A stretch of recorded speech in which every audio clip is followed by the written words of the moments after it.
خود حضور اکرم صلی اللہ علیہ وسلم نے عمرے کی بہت ساری فضیلتیں بیان فرمائی ہیں، جیسے کہ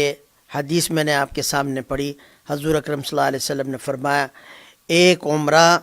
اور دوسرے عمرے کے درمیان، یعنی ایک آدمی نے ایک عمرہ کیا، اس کے بعد دوسرا عمرہ کیا، تو دوسرا عمرہ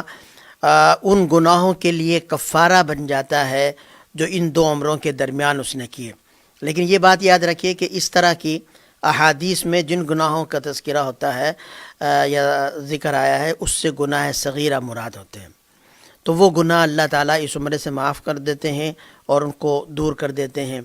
اسی طرح سے حضور اکرم صلی اللہ علیہ وسلم نے فرمایا دونوں کے لیے الحاج والعمران والعمار، الحاج والعمار وفد اللہ، کہ حج کرنے والا، عمرہ کرنے والا یہ اللہ کا وفد ہے، کہ جیسے کوئی آدمی وفد بنا کر دو چار آدمیوں کی جماعت وہ کسی بادشاہ کے دربار میں جائے، کسی حاکم کے سامنے جائے اور اپنی کوئی عرضی پیش کرے، تو حاکم ان کی بات سنتا ہے، اس پر توجہ دیتا ہے۔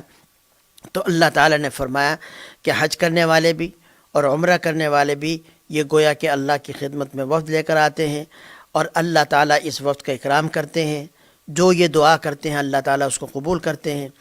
اور اگر یہ اپنے لیے یا کسی کے لیے مغفرت کی دعا کریں تو اللہ تعالیٰ ان کی مغفرت فرماتے ہیں۔ یہ احادیث میں آتا ہے۔ اسی طرح سے حضور اکرم صلی اللہ علیہ وسلم نے فرمایا کہ حج اور عمرہ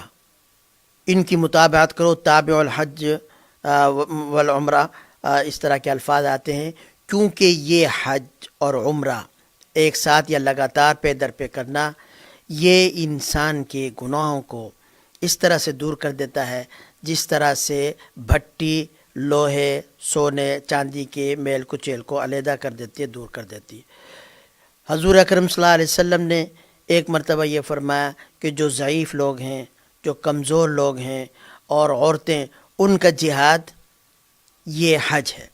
کہ بعض لوگوں نے جہاد میں جانے کی خواہش ظاہر کی اور کہا کہ یا رسول اللہ ہم جانا تو چاہتے ہیں لیکن ہم کمزور ہیں، ضعیف ہیں، بوڑھے ہو گئے ہیں، ہم جہاد نہیں کر سکتے۔ تو حضور اکرم صلی اللہ علیہ وسلم نے فرمایا کہ ان کا جہاد یہ حج ہے یا عمرہ، تو عمرے کے لفظ بھی آتے ہیں اس میں۔ تو جہاں حج کی فضیلت حضور اکرم صلی اللہ علیہ وسلم نے بیان فرمائی ہے، تو اس کے ساتھ ساتھ عمرے کی فضیلت بھی حضور اکرم صلی اللہ علیہ وسلم نے بیان فرمائی ہے۔ اسی لیے صحابہ کرام کا بھی یہ معمول رہا کہ وہ کثرت سے عمرے کیا کرتے تھے اور ہر سال یا پے در پہ عمرہ کرتے تھے جب بھی ان کو موقع ملتا تھا، اور خود حضور اکرم صلی اللہ علیہ وسلم نے عمرے کیے ہیں، ہجرت سے پہلے، نبوت ملنے سے پہلے بھی اور نبوت ملنے کے بعد بھی حضور اکرم صلی اللہ علیہ وسلم نے